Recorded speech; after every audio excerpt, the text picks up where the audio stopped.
tudo bem, gente? Mais uma aula, estamos aqui.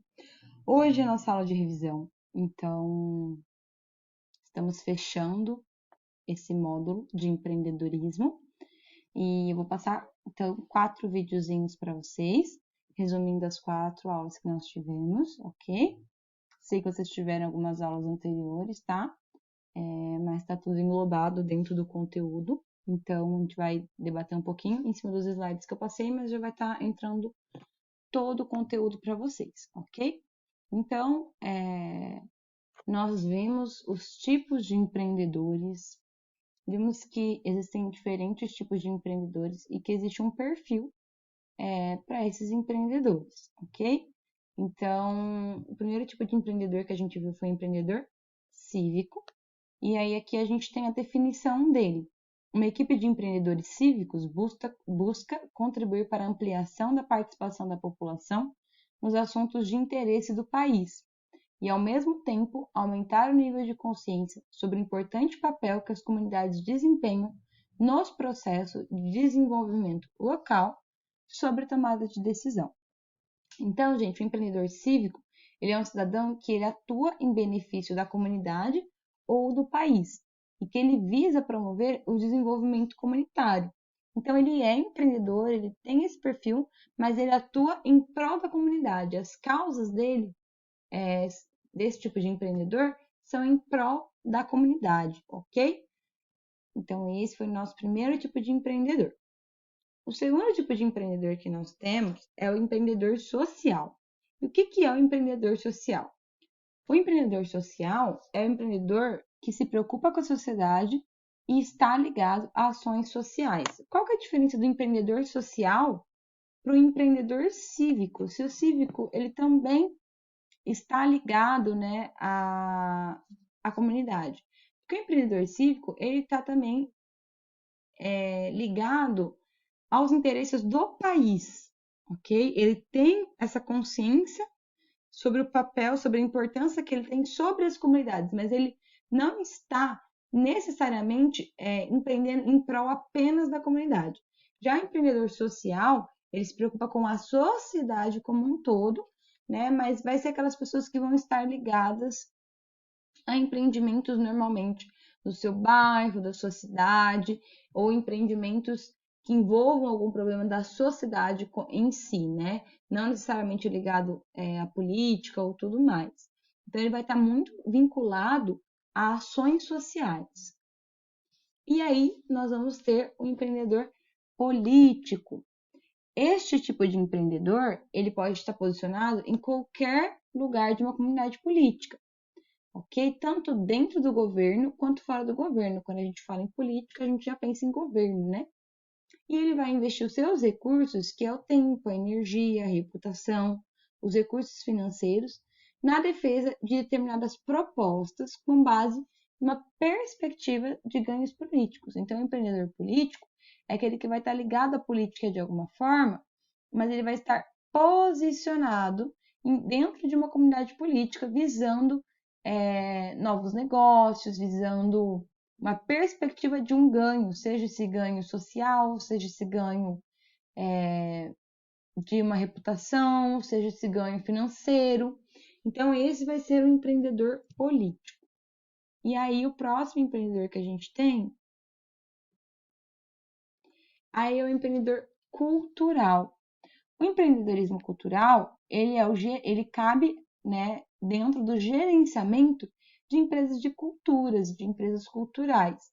Então, ele é transformação, por exemplo, de companhias de teatro, circo, dança, bandas de música, artistas plásticos de empreendimentos gerenciados no formato de empresas.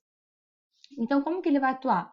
Ele vai atuar buscando mercado. Então, como ele pode propagar a cultura dentro do país, né? Ele vai atuar buscando fornecedores que condizam com a necessidade das empresas culturais e preços competitivos, não só na compra, né, dos recursos necessários para que eles atuem, mas também em fazer com que o negócio cultural se torne algo competitivo e algo acessível né? Se torne algo que tenha um destaque de alguma forma dentro da sociedade. E aí a gente vai ter o intraempreendedor. Quem que é o intraempreendedor? O intraempreendedor é o empreendedor interno. Ele atua dentro da empresa.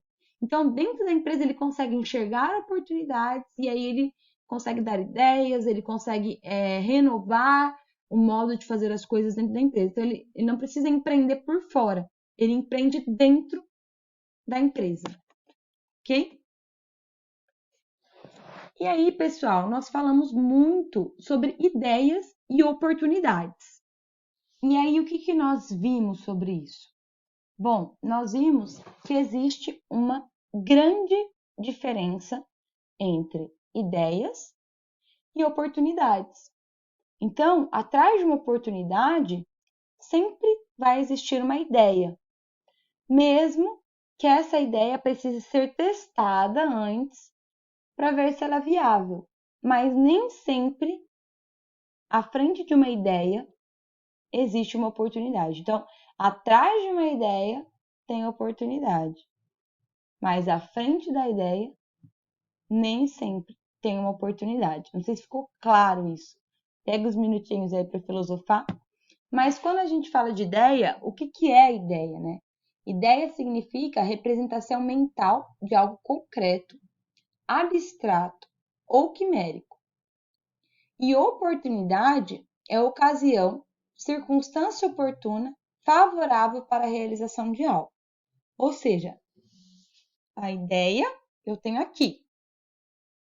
Ela pode ser algo concreto, que já aconteceu, pode ser algo ainda abstrato, pode ser algo que não existe a possibilidade de acontecer, que é uma coisa muito doida. E a oportunidade é quando eu pego essa ideia e eu coloco ela em prática, beleza? Eu vou atrás da realização dessa ideia.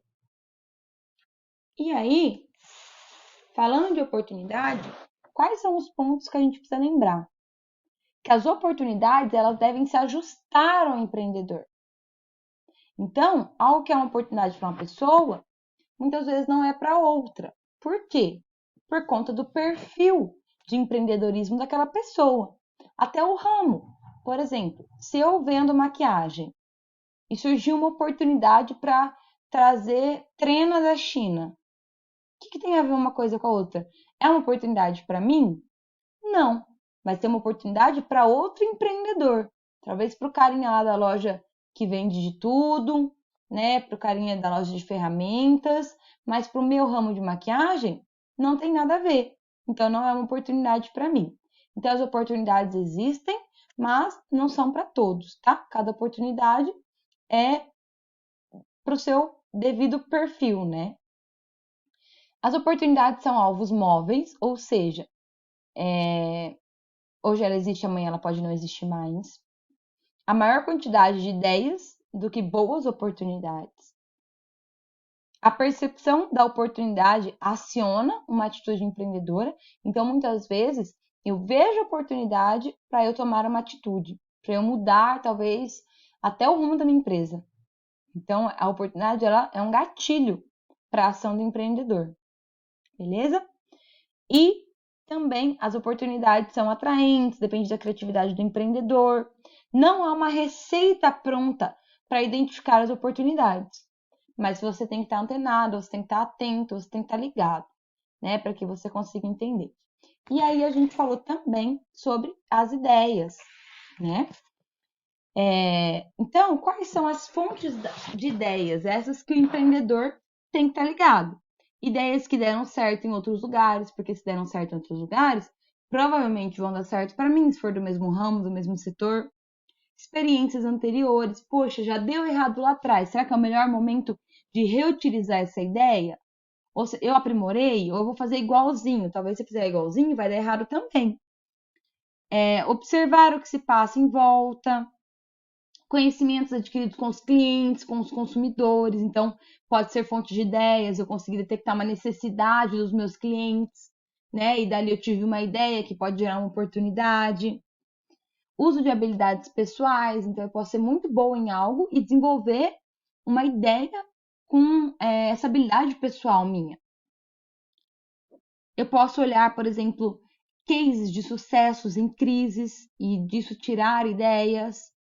Posso aprender através de problemas, porque sempre onde existe um problema, existe uma oportunidade. Mas lembra, por trás da oportunidade tem a ideia, né? Então, através dessas situações, eu consigo ter uma ideia. Eu posso redescobrir algo. Então, eu pego algo que já existe e aí eu dou um novo significado. Eu ressignifico aquilo. E aí eu posso ter uma ideia disso. Nossa, esse mouse aqui eu acho que eu posso usar ele de outra forma, não só isso. E eu acabar descobrindo uma nova função e disso gerar uma ideia. Né? Então também é possível. Beleza? Então a primeira aula foi isso. Bora para nossa segunda aula.